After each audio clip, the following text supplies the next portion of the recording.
Ito naman, gumawa ka pa ng bagong problema.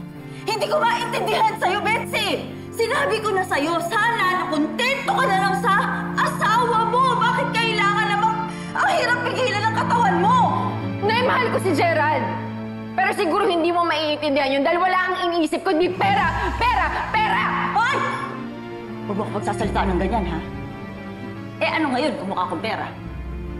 Nakita mo narating natin? Para sabihin ko sa'yo, walang mali sa desisyon ko.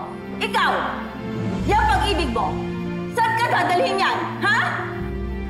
Sa impyerno? Betsy, ayoko nang bumalik sa squatter. Sanay na ako sa malambot na kama. Sa di-aircon na kwarto. Ha? Sa banyo na may tissue. Sa ref na may laman. Sa bahay na malakas sa internet. Nay, ako rin naman! Ang tanging pagkakamali ko lang, akala ko makukuha ko lahat-lahat at kasama dun si Gerald.